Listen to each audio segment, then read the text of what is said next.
Hi students, welcome to my channel Comprehend with Payari. আজকে আমরা চলে এসেছি ক্লাস 9 এর লেসন 6 নিয়ে, অর্থাৎ আমাদের যে পোয়েম সিরিজ আমরা গতদিন শুরু করেছিলাম, আজকে তার সেকেন্ড দিন এবং সেই পোয়েম সিরিজের সেকেন্ড পোয়েম নিয়ে, অর্থাৎ তোমাদের লেসন 6 এ যেই পোয়েমটি রয়েছে সেটি নিয়ে আমরা আজকে ডিসকাস করব। কেমন? যাই হোক, তাহলে লেসন 6 এ দেখো তোমাদের যে পোয়েমটি রয়েছে সেটি হচ্ছে mild the mist upon the hill. Mild the mist upon the hill তোমাদের এই পোয়েমটি রয়েছে লেসন 6 এ, written by Emily Jane Bronte. Written by Emily Jane Bronte. Before going to the text, আমরা টেক্সটে যাওয়ার আগে আমি আগের দিনই তোমাদের বলেছিলাম যদি আমরা কোনো টেক্সটকে বাইফোকেট করে নিই, একটু ভেঙে নিই, তাহলে কিন্তু আমাদের টেক্সটের বা পোয়েমের সাবজেক্ট ম্যাটার সম্পর্কে আমাদের জানতে বা বুঝতে সুবিধে হবে। কেননা যে কোনো একটি লেখা সেটি কোন প্রেক্ষাপটে বা কি ভাবনা নিয়ে লেখা হয়েছে, কেমন সময় লেখা হয়েছে এবং যিনি লিখেছেন তার পার্সপেক্টিভ বা তার দৃষ্টিভঙ্গি কিন্তু তার মধ্যে জড়িত থাকে। যার ফলে কি হয় না, যে আমরা যদি টেক্সটের যে টাইটেলটা দেওয়া হয়েছে বা হয়তো আর যিনি লিখেছেন এই দুটো প্রেক্ষাপটকে বা এই দুটো বিষয় নিয়ে যদি আমরা একটু জেনে নিই, তাহলে কিন্তু আমাদের সেই টেক্সটের সুন্দরভাবে মিনিংটা বুঝতে সুবিধা হবে, তার কি কনটেক্সট, তার কি সাবজেক্ট ম্যাটার সেটা কিন্তু বুঝতে অনেক সুবিধা হবে। তো চলো আমরা চলে যাই সরাসরি তাহলে সেই আলোচনাতেই। তাহলে দেখো ফার্স্টে যেটা বললাম যে টাইটেল নিয়ে আমরা দেখব। তাহলে title of the text is mild the mist upon the hill.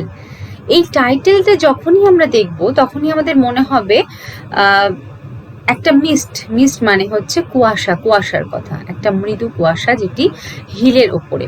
কিন্তু এই টাইটেলটি পড়ার সময় আর একটা জিনিস আমরা মিল পাবো, ঠিক টেক্সটে যখন আমরা শুরু করবো, টেক্সটের যে ফার্স্ট লাইন, সেই ফার্স্ট লাইনের সাথে কিন্তু একদম মিল রয়েছে এই পোয়েমের টাইটেলের। ওকে, তো দেখো টাইটেলে তাহলে কবি আমাদের কি বলছেন সেটা হচ্ছে যে একটি মৃদু কুয়াশা যেটি হিলের ওপরে দেখা গিয়েছিল, হ্যাঁ, পর্বতের ওপর পাহাড়ের ওপর দেখা গিয়েছিল, সেটার কথা কিন্তু উনি বলছেন। ঠিক আছে, তাহলে আমরা টাইটেল সম্পর্কে আর বিস্তারিত আলোচনায় যাব না, কেননা যখন আমরা এই কুয়াশা নিয়ে কথা বলবো, কুয়াশার প্রকৃতি জানবো, তখন কিন্তু আমরা টেক্সটে সেটি বিস্তারিত আলোচনায় আমরা যাচ্ছি, সেই জন্য আর আমরা টাইটেলে এক্সট্রা কোনো আলোচনা করলাম না। আচ্ছা, এবার দেখো আমরা এবার যাব পোয়েট সম্পর্কে কিছু কথায়। Emily Jane Bronte. Emily Jane Bronte উনি কিন্তু, তোমরা এখানে টেক্সটে যে কথাটি লেখা রয়েছে সেখানেই দেখলেই দেখতে পাবে, উনি ছিলেন একজন ইংলিশ পোয়েট, অর্থাৎ ইংলিশ পোয়েট মানে ইংল্যান্ডের বাসিন্দা। ওকে, উনি জন্মেছিলেন ইংল্যান্ডে, ইয়ারটি ছিল 1818 এবং উনি ইয়র্কশায়ারে জন্মান। ইয়র্কশায়ার যেটি ছিল নর্দার্ন ইংল্যান্ডের একটি জায়গা। তারপর সেখানে জন্মগ্রহণ করার পরে উনি ওনার মাকে খুব অল্প বয়সে হারান, অর্থাৎ মাতৃহারা, মা ছাড়াই উনি বড় হলেন। বাবার সান্নিধ্যে তার সাথে আন্ট, হ্যাঁ, মায়েরই বোন, তার কাছে উনি বড় হন। সাথে ছিলেন আরো কিছু মেম্বার, তার ভাই ছিলেন ব্র্যানওয়েল, তাছাড়াও ছিল শার্লট, অ্যানি, তার আরো দুজন বোন। তাহলে দেখো এই ছিল তার পরিবার। এইভাবে সে কি হতে থাকলো না, আস্তে আস্তে সে বড় হতে থাকলো। ছোটবেলায় বাবার যে সান্নিধ্য বা বাবার ছত্রছায়ায় বড় হয়ে ওঠা, তার সেটা অনেক আনন্দে কেটেছিল। কিন্তু সে নিজে পার্সোনালি একটু মিস্ট্রিয়াস ক্যারেক্টারের ছিল এমিলি জেন ব্রন্টি। তারা যখন বাবার সাথে থাকতো, তার বাবা কিন্তু চার্চে থাকতেন। ঠিক আছে, ইংল্যান্ডের একটি চার্চে উনি থাকতেন। তো সেই চার্চে যখন তারা ছিলেন, অর্থাৎ শার্লট, অ্যানি, ব্র্যানওয়েল এবং এমিলি একসাথে, তখন যারা তার বাবার তত্ত্বাবধানে ছিলেন, সেই সময় কিন্তু তাদের মধ্যে একটা লিটারারি রাইটিং, হ্যাঁ, তারা যেন একে অপরের লিটারারি একটা কম্পেনিয়ন হয়ে গেছিলেন। এবং লিটারারি বলতে তারা সাহিত্য নিয়ে চর্চা করছে, তারা লেখালেখি করছে, তাদের মধ্যে কিন্তু তখন সেই চর্চাটা চলছিল বেশ ভালোভাবে। সেই কালচারে তারা আস্তে আস্তে বড় হতে থাকলো। এবারে আচ্ছা, এছাড়াও এমিলি জেন ব্রন্টি সেই যেটা ভালোবাসতো সেটা হচ্ছে কান্ট্রি সাইড। কান্ট্রি সাইড মানে সে যেখানে বাস করছে সেই গ্রাম্য উপত্যকা বা সেই গ্রাম্য এলাকাটা কিন্তু সে খুব ভালোবাসতো। আর ইংল্যান্ডের যে জায়গায় ইয়র্কশায়ার যেখানে সে বড় হয়ে উঠেছে সেটা কিন্তু একটা হিলি এরিয়া, অর্থাৎ পাহাড়ি অঞ্চল, যার ফলে পাহাড়ি যেই আবহাওয়া তার যেটা ক্যারেক্টারিস্টিক্স সে কিন্তু ছোটবেলা থেকে জানতো। এবং যেই আমরা আবহাওয়াতে যে জিওগ্রাফিক্যাল পজিশনে আমরা আস্তে আস্তে বড় হয়ে উঠি সেখানকার কিন্তু আমাদের একটা কি হয় না, মানে ইমোশন তার সাথে জড়িয়ে যায়। আমরা যেমন ওয়েদার ফিল করি ঠিক আমাদের হয়তো কোনো ঘটনার সাথে সেই সিচুয়েশন আমরা রিলেট করার চেষ্টা করি জীবনে। তো এনার ক্ষেত্রেও কিন্তু সেরকম হয়েছিল। তাছাড়া উনি প্রচণ্ড উইটি একজন মানুষ ছিলেন, খুব বুদ্ধিমত্তা ওনার মধ্যে ছিল। তাছাড়াও কিন্তু নিজের ট্যালেন্টের দিক থেকে কিন্তু কখনো উনি কম ছিলেন না। লিটারারি কেরিয়ারটা যথেষ্ট ওনার কিন্তু ভালো ছিল বলতে ওনার জীবনকাল খুব কম। তোমরা যদি দেখো টেক্সটের ওপরেই রয়েছে অনলি 13 ইয়ার্স উনি বেঁচেছিলেন। 1818 উনি জন্মান এবং 1848 উনি মারা যান। মাত্র 30 ইয়ার্সের এই লাইফ স্প্যানে ওনার একমাত্র novel that is Wuthering Heights সেটা কিন্তু একটা ক্লাসিক নভেলের স্থান পেল তার মৃত্যুর পরে। কেননা ঠিক মৃত্যুর 1 বছর আগে তার এই Wuthering Heights one and only novel publish হয়। এবং তার জনপ্রিয়তাটা কিন্তু সেই সময় অতটা না হলেও তারপরে নিয়ার অ্যাবাউটস তোমার 150 ইয়ার্স মানে 150 বছর পর সেটি জনপ্রিয় হয়ে ওঠে তার লেখাটি। এবং সেটি কিন্তু খ্যাতি পায় গথিক একটা নভেল হিসেবে এবং ক্লাসিক নভেল হিসেবে। অর্থাৎ ক্লাসিক বলতে তোমার যেগুলোকে আমরা ধরে রাখি যে যেগুলো একটা বেস তৈরি করে কোনো লিটারেচারে, বিশেষ করে ইংলিশ লিটারেচারের ক্ষেত্রে কিন্তু তার এই উদারিং হাইটসটা যথেষ্ট অবদান রাখে ইংলিশ লিটারেচারে। ওকে, আর এমিলি জেন ব্রন্টির সম্পর্কে আরও যদি কিছু কথা বলতেই হয় তাহলে ডেফিনেটলি ওনাকে বলা যেতেই পারে যে উনি একজন খুব স্ট্রং উইলের মানুষ ছিলেন, ইন্টেলিজেন্ট ছিলেন, নিজের ইম্যাজিনেশন প্রচণ্ড ছিল, ইম্যাজিনেশনে ভর করে উনি কিন্তু অনেক লেখা লিখতেন। আর ওনার একটা সিউডোনেম ছিল, অর্থাৎ একটা ছদ্মনাম ছিল, সেটি হলো এলিসবেথ। এই নামে কিন্তু উনি এই নামের পেছনে উনি কিন্তু লিখতেন। আর উনি মারা যান টিবি হয়ে, টিউবারকিউলোসিস হয়েছিল ওনার, তো উনি টিবি হয়ে মারা যান। খুব যাই হোক, চলো এবার আমরা চলে যাই যে তোমাদের যে টেক্সটের আগে শুরু হওয়ার আগে যে কথাগুলো পোয়েট সম্পর্কে দেওয়া রয়েছে সেই কথাগুলো আমরা এবার একটু দেখে নেব। দেখো, এমিলি জেন ব্রন্টি উনি 1818-এ 30 জুলাই, ওকে, 30 জুলাই উনি জন্মগ্রহণ করেন। কোথায় করেন? ইয়র্কশায়ারে, ইংল্যান্ড। এখানে দেওয়া রয়েছে, এখানে ওয়াজ অ্যান ইংলিশ পোয়েট। এই যে ইংলিশ পোয়েট কথাটা লেখা রয়েছে, আমরা কি জানি? আমরা ইন্ডিয়ান, তাই তো? আমরা হচ্ছে ইন্ডিয়াতে বাস করি বলে আমাদের ইন্ডিয়ান বলা হয়, সেরকম ইংল্যান্ডের যারা বাসিন্দা তাদেরকে বলা হয় ইংলিশ। ওকে, তো উনি একজন তাহলে ইংল্যান্ডের পোয়েট ছিলেন অ্যান্ড নভেলিস্ট, অর্থাৎ উপন্যাস লিখেছিলেন। Best remembered for her only novel, only শুধুমাত্র একটি নভেল উনি ওনার লাইফ টাইমে লিখেছিলেন, আর তার নাম হচ্ছে Wuthering Heights. Long considered a classic of English literature, এটাকে অনেক পরে কি হিসেবে এটি গণ্য হয় না ইংলিশ লিটারেচারের এটা ক্লাসিক একটি লেখা। ওকে, নাও এবার আমরা নেক্সট পোর্শন চলে যাচ্ছি, সেটা হচ্ছে আমাদের পোয়েম সম্পর্কে। আমরা এবার একটু দেখে নেব যে পোয়েম সম্পর্কে এখানে যেই কথাগুলি তোমাদের টেক্সট বইয়ে লেখা রয়েছে সেইগুলি সম্পর্কে আমরা দেখি এবারে। In this poem, the blue mist that surrounds the distant mountains reminds the poet of the happy days of youth and child that she has left behind.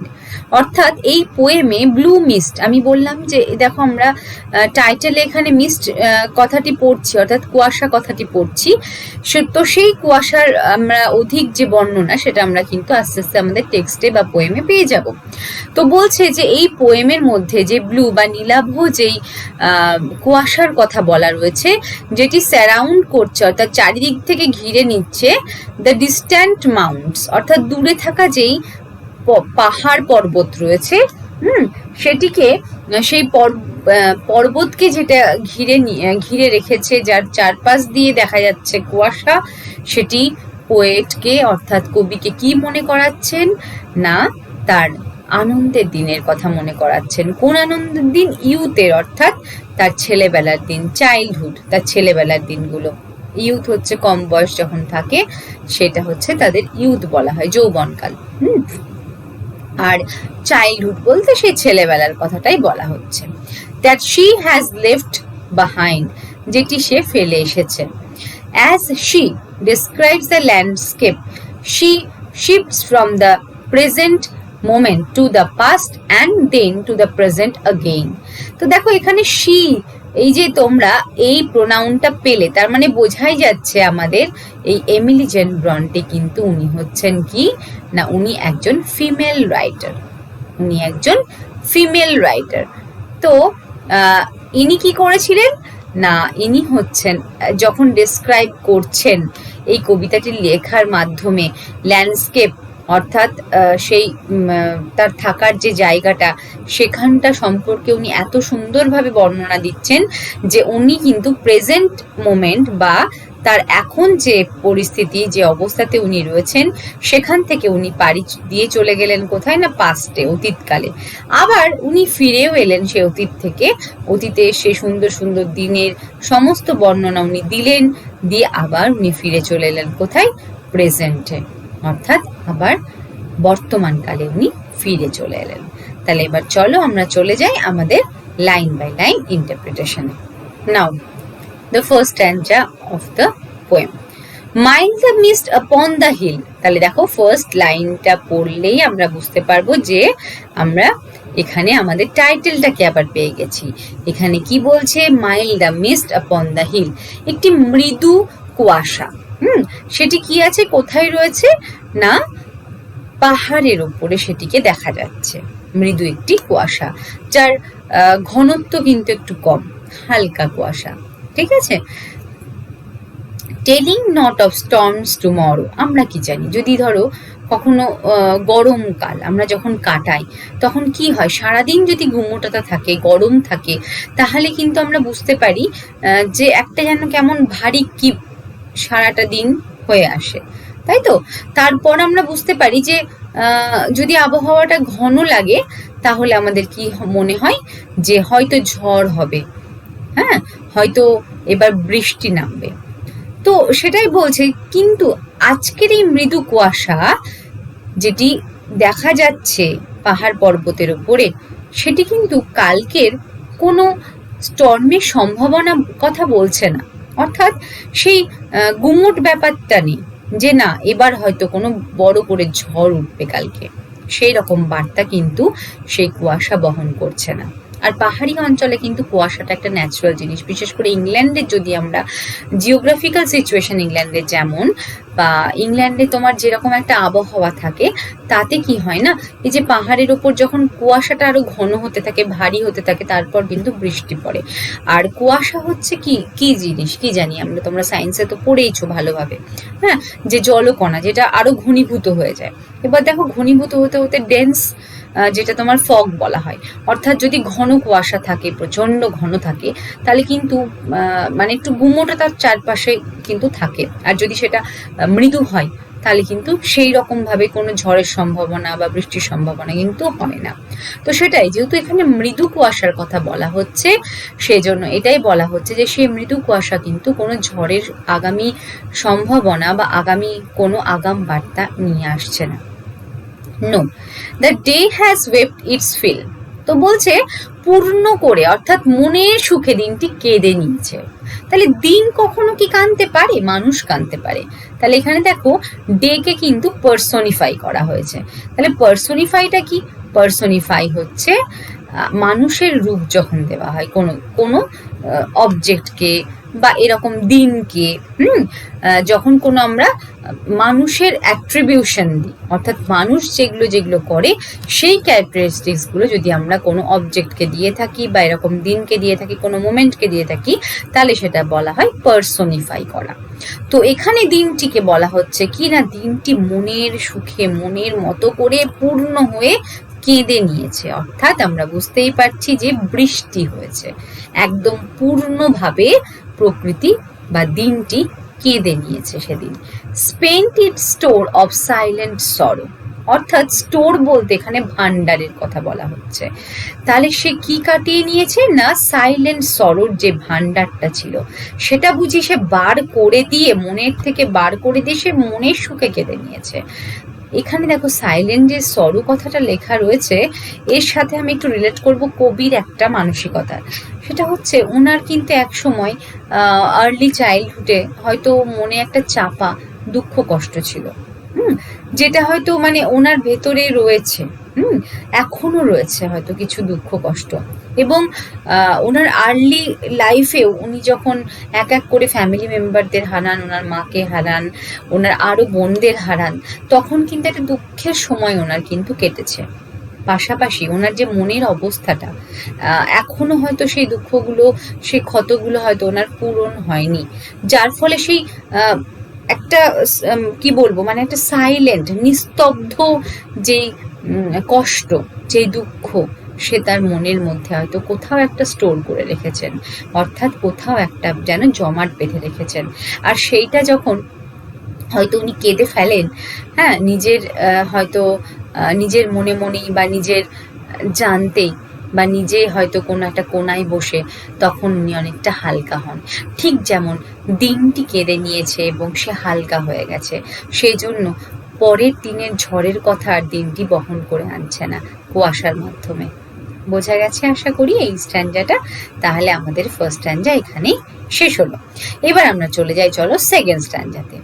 O I am gone back to the days of youth, আমি চলে গেছি, কোথায় চলে গেছি, আমার days of ইউথে, অর্থাৎ আমার সেই ছেলেবেলার দিনগুলোতে, আমার সেই ছোট থাকার দিনগুলোতে, সেই যৌবনকালে, সেই চঞ্চলামিতে। I am child once more, আমি আবার সেই ছোট্ট একটি শিশু হয়ে গেছি আরো আর একবার। And beneath my father's sheltering roof, এই যে নিথ আছে এবং এখানে দেখো একটা অ্যাপোস্ট্রফি রয়েছে, তার মানে হচ্ছে এখানে দুটো letter missing, and that is B E. তাহলে বেনিথ হচ্ছে আন্ডার, হ্যাঁ, বেনিথের মানে হচ্ছে কি না আন্ডার। তাহলে under and beneath my father's sheltering roof, অর্থাৎ আমার বাবার সেই আশ্রয়ের ছাদের নিচে আমি আবার চলে গেছি। অ্যান্ড নিয়ার দ্য ওল্ড হল ডোর, এবং কোথায় চলে গেছি না ওল্ড হল ডোরের সামনে। এই দুটো লাইন আমি একটু ভালো করে বলি। সেটা হচ্ছে দেখো এখানে শেল্টারিং কথাটা রয়েছে, এই শেল্টার মানে হচ্ছে আশ্রয়, অর্থাৎ আমরা যদি কাউরির আন্ডারে থাকি এবং সেটা যদি আমাদের কাছের মানুষ হয়, এই যে আমাদের বাবা মা, এনারা কিন্তু আমাদের কি করেন না আশ্রয় দেন, একটা যেন আচ্ছাদন ক্রিয়েট করেন, তৈরি করেন, যে যার নিচে আমরা থাকতে কিন্তু প্রত্যেকেই ভালোবাসি এবং খুব সুরক্ষিতভাবে কিন্তু আমরা কি করি না আমাদের জীবনটাকে নিয়ে যাই, সেই তখন আমরা কাটাই, খুব আনন্দে কাটাই। তো সেরকমই সে যখন তার বাবার কথা মনে করছে, বাবার আশ্রয়ের কথা, তার ঠিক সেই কেয়ারিং অ্যাটিটিউডের কথা মনে পড়ছে, বাবার সেই আশ্রয়ে সে কতটা সুরক্ষিত ছিল। এবং এই যে বলছে না অ্যান্ড নিয়ার দ্য ওল্ড হল ডোর, তার সাথে সাথে তার সেই ওল্ড হল ডোরের কথাও মনে পড়ছে, অর্থাৎ সেন্ট মাইকেল চার্চে যখন তার বাবার সাথে, হ্যাঁ, ওনারা কাটিয়েছিলেন একসাথে বাবার আশ্রয়ে, যে দিনগুলো তার কেটেছিল সেই দিনগুলো সত্যি সোনার খাঁচায় বাঁধা ছিল, অর্থাৎ সোনার খাঁচায় তুলে রাখার মতো দিন।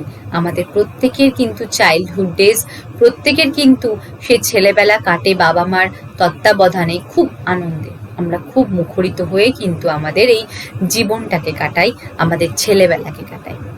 এবার চলো আমরা চলে যাই থার্ড স্ট্যান্ডায়। এবার থার্ড স্ট্যান্ডায় দেখো, I watch this cloudy evening fall. তো ঠিক আগের স্ট্যান্ডাতে আমরা পড়লাম যে বাবার সেই শেল্টারিং রুফ তার মনে পড়ে গেছে, সেই পাস্টে সে আবার চলে গেছে। আবার দেখো সেই পাস্ট থেকে সে আবার শিফট করে এসেছে প্রেজেন্ট লাইফ সিচুয়েশনে, এবং সে দেখছে আস্তে আস্তে কি হচ্ছে না, ক্লাউডি একটা ইভিনিং আস্তে আস্তে পড়ছে, বা ক্লাউডি একটা ইভিনিং কিন্তু নেমে আসছে আফটার ডে অফ রেন। এবং সেই ক্লাউডি ইভিনিংটা কখন আসছে না, সারাদিন বৃষ্টি হওয়ার পরে সেই ক্লাউডি ইভিনিং অর্থাৎ মেঘলা যে সন্ধেবেলা সেটা কিন্তু আস্তে আস্তে আস্তে আস্তে পড়ছে। ফল মানে হচ্ছে নেমে আসা, আমরা বলি না সন্ধ্যা পড়ে যাচ্ছে, অর্থাৎ সন্ধ্যাটা আস্তে আস্তে হয়ে যাচ্ছে, দিনের শেষে কি হচ্ছে না গোধূলি চলে আসছে বা সন্ধে আস্তে আস্তে নামছে। তারপর কি হবে না, দিনটি আস্তে আস্তে রাত্রে চলে যাবে, রাত্রে টার্ন করবে। আচ্ছা, তারপরের লাইন দেখো, ব্লু মিস্টস অর্থাৎ নীলাভ রঙের একটি কুয়াশা, সুইট মিস্টস সেই কুয়াশাটি কেমন কবির কাছে, খুব মিষ্টি। অফ সামার পাল অর্থাৎ কি না, সামার পাল, সামার মানে আমরা কি জানি, সামার মানে কিন্তু আমরা গ্রীষ্মকাল জানি। আর এখানে দেখো পাল কথাটা হচ্ছে ঘন মেঘ। আমরা বিশেষ করে দেখো গরমকালে কি হয়, ওয়েদার খুব গরম থাকে, যার ফলে কি হয় না, একটা গুমোটতা বা গরমের একটা রেশ কিন্তু থেকে যায়। আর ঠিক বেশি গরম পড়লে আস্তে আস্তে সন্ধ্যের দিকে অনেক সময় কনডেন্সড হতে থাকে কি না ওয়েদারটা, সেই গুমোটতাটা কিন্তু আবার জমাট বাঁধতে থাকে, যার ফলে মেঘটা কি হয় না, ঘন হয়ে যায়। তাহলে এখানে দেখো ব্লু মিস্ট, সুইট মিস্ট, যেমন বলছেন যে নীলাভ একটি কুয়াশা, খুব মিষ্টি একটি কুয়াশা, অফ সামার পাল, আর সেই কুয়াশাটা কিসের না, ঘন মেঘ, কিসের না, গ্রীষ্মকালের। তার মানে দেখো ঘন মেঘের মাধ্যমে আবার হয়তো উনি পাস্টের যে আনন্দের দিনগুলো সেখান থেকে উনি আবার বর্তমানকালে ওনার এখন যা মানসিক পরিস্থিতি বা হয়তো ওনার যা সার্কামস্ট্যান্সেস, যে সিচুয়েশনের সামনে উনি রয়েছেন, সেটিকে ঘন মেঘের আকারে উনি হয়তো বলতে চেয়েছেন। আর এই পাল কথাটার আর একটার অর্থ রয়েছে, অনেক সময় তোমার ওই অনেক সময় না গ্রেভে, বিশেষ করে গ্রেভে মানুষ যখন মারা যায়, তো সেইখানে কিন্তু যখন তাকে গ্রেভে মানে সমাধিস্থ করা হয়, সমাধি দেওয়া হয়, একটা কাপড় তার উপরে কিন্তু তার দেহের উপরে আচ্ছাদন দেওয়া হয়, সেটা কিন্তু একটা পাল এর মিনিং। তো সেরকমই একটা আচ্ছাদনের মতো যেন ঘন মেঘটি আস্তে আস্তে আস্তে আস্তে এগিয়ে আসছে, চলে আসছে, ইভিনিং ফল করছে, তার সাথে সাথে এরকম summer pall. The horizons mountain chain, এবং হরাইজন বলতে কি এখানে দিগন্ত রেখাকে বলা হয়, অর্থাৎ যেখানে আমার সমতল ভূমি এবং আমার হয়তো আকাশ, এটা হয়তো আকাশ এবং এটা সমতল ভূমি যদি হয়, যেই রেখাটাতে মিট করে তাকেই বলা হচ্ছে দিগন্ত রেখা বা হরাইজন। সেই হরাইজনে কি রয়েছে, মাউন্টেন চেন রয়েছে, অর্থাৎ পর্বত শ্রেণী রয়েছে। সেই পর্বত শ্রেণী, আমরা পর্বতমালা, পর্বত শ্রেণী তো ভূগোলে আমরা পড়েছি, তাই না, তোমরা জানো ভালো মতো। তো সেই হরাইজনে যেই পাহাড়ের শ্রেণী, হ্যাঁ, পর্বতের যে শ্রেণী, পর্বতমালা, তাকেই কিন্তু এখানে বলেছেন। সেখানে কিন্তু কি হচ্ছে না, নীলাভ একটা সুন্দর মিষ্টি একটা কুয়াশা নেমে আসছে, যেটা ঘন মেঘ, গ্রীষ্মকাল। Now the last stanza of the poem. The dam stands in the long green grass. তো দেখো এখানে ড্যাম্প মানে হচ্ছে কুয়াশা, কুয়াশার আর একটা মানে এখানে ওয়ার্ড আমরা পাচ্ছি, দ্যাট ইজ ড্যাম। সেই ড্যামটা কোথায় রয়েছে, in the long glass, in the long green গ্রাস, অর্থাৎ লম্বা সবুজ কালারের যেই ঘাস রয়েছে তার উপরে একটু কুয়াশা পড়েছে। এই দৃশ্য কিন্তু আমাদের কাছে খুব চেনা পরিচিত। যদি আমরা ধরো কোনো মাঠে দেখি সকালবেলাতে, অনেক সময় কিন্তু আমরা কুয়াশা যখন ঠিক শীতকালটা আমাদের পরে, অটম সিজন শেষ হওয়ার পরে, ধরো শরৎকালে, ইভেন শরৎকাল থেকে শিশির পড়াটা কিন্তু শুরু হয়ে যায়। তো তখন সকালবেলাতে যদি কুয়াশাচ্ছন্ন ওয়েদার থাকে, ঠিক আমরা কি দেখতে পাই যে গাছপালার উপরেও, ইভেন বড় বড় গাছের উপরেও, পাতাতেও আমরা দেখতে পাই ভিজে ভিজে গেছে, বড় ঘাসের উপর ভিজে যায়, ছোট ছোট ঘাসের উপরও কিন্তু ভেজা থাকে। তো সেটাই বলেছে যে সেরকম একটা ড্যাম্প হয়ে গেছে, ভিজে ভিজে গেছে লম্বা লম্বা সেই সবুজ ঘাসগুলো। As thick as morning tears, এবং সেইগুলো এমনভাবে পড়েছে, অর্থাৎ কুয়াশা এমনভাবে সেই লম্বা সবুজ ঘাসের ওপর পড়েছে যেন দেখে মনে হচ্ছে সে সকাল কাঁদছিল। দেখো এখানে দুঃখের একটা বাতাবরণ কিন্তু কবি বলেছেন এখানে, অর্থাৎ মর্নিং বা সকালবেলা যেন একটু কেঁদেছে, আর সে তার কান্নার যে ফোঁটা, চোখের যে জলের ফোঁটা, সেটি ঠিক পড়েছে কোথায় না প্রকৃতির বুকে, সেই লম্বা সবুজ ঘাসের উপরে। অ্যাস্থিক মানে হচ্ছে ঘনত্বটাকে বোঝাচ্ছে, হ্যাঁ, কতটা ঘন সেটাকে বোঝাচ্ছে। আচ্ছা, and dreams of fragrance pass. Dreamy, dreamy মানে হচ্ছে ড্রিম থেকে কথাটি এসেছে, অর্থাৎ আমরা যখন কোনো মিষ্টি স্বপ্ন দেখি, আমাদের খুব ভালো লাগার কোনো স্বপ্ন দেখি, আমাদের যেন মনে হয় আমরা খুব ভালো রয়েছি, আর যখন সে স্বপ্নটা আমাদের ভঙ্গ হয়, ভেঙে যায়, তখন কিন্তু আমাদের মনটা একটু খারাপ হয়ে যায়। তো সেরকমই একটা ড্রিমি সেন্ট, একটা স্বপ্নাচ্ছন্ন, একটা সুন্দর ফ্র্যাগ্রেন্স, অর্থাৎ একটা সুন্দর মিষ্টি গন্ধ যেন পাস করে গেল, কোথায় যেন ছিল, এখানেই হারিয়ে গেল, কোথায় যেন মানে আস্তে আস্তে ধীরে ধীরে ধীরে ধীরে সেটাকে সরে গেল কোথায়। অর্থাৎ তার যে ইউথ ডেজ, তার যে চাইল্ডহুড ডেজ, যখন প্রকৃতি দেখে তার মনে হলো সেই ফাদারের শেল্টার, সেই কাটিয়ে আসা দিনগুলো তার মনে পড়লো, তারপর আবার যখন সে প্রেজেন্টে অর্থাৎ বর্তমানকালে ফিরে এলো, তখন মনে হলো সেই সুন্দর দিনগুলো আমার হারিয়ে গেল কোথায়। তার সেই গন্ধ, তার সেই বর্ণ, তার বড্ড ভালো লাগছিল, কিন্তু আস্তে আস্তে সেটা পাস অন হয়ে গেল, আস্তে আস্তে সেটা এগিয়ে চলে গেল কোথায়। Last line of the poem, that breath of other years. অর্থাৎ এখানে দেখো এই লাইনটাকে দুটো ভাবে আমরা ইন্টারপ্রেট করতেই পারি।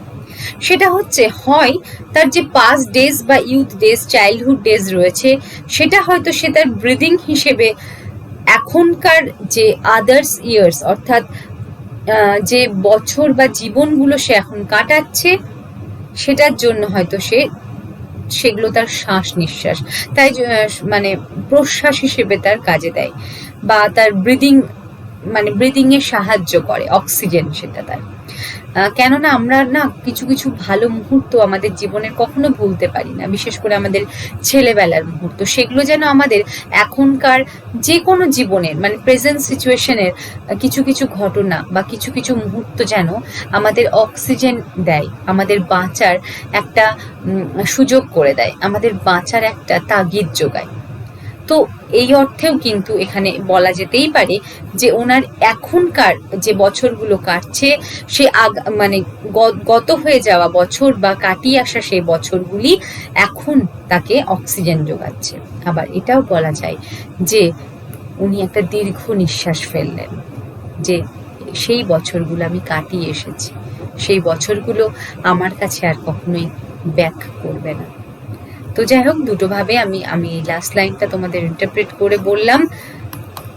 হোপসো তোমরা টেক্সটটি খুব ভালোভাবে বুঝতে পেরেছো, আর ডেফিনেটলি আমার টাচে তোমরা থেকো, আমার এই চ্যানেলটি তোমরা সাবস্ক্রাইব করবে এবং বেল নোটিফিকেশনে যে আইকন রয়েছে তাতে ক্লিক করবে, যাতে তোমরা খুব তাড়াতাড়ি আমার মানে যখনই আমি আপডেট করব আবার তোমাদের লেসন্সগুলো, তোমরা তাহলে তার নোটিফিকেশন পেয়ে যাবে। পাশাপাশি বলে রাখি, আমরা পোয়েম সিরিজটা আগে শেষ করব, অর্থাৎ থাকলো তোমাদের আর মাত্র 2টি পোয়েম। তারপরে আমরা চলে যাব যে পোয়েমের যে এক্সারসাইজেসগুলো রয়েছে সেইগুলোর আমরা বিস্তারিত আলোচনা করব, আনসারগুলো আমি সলভ করে তোমাদের দেব, আর তারপরে আমরা কিন্তু প্রোজ সেকশনে যাব এবং একবারে প্রোজটাকে আমরা শেষ করে দেব। ওকে, ভালো থেকো, সুস্থ থেকো, আর টাচে থেকো। Thank you.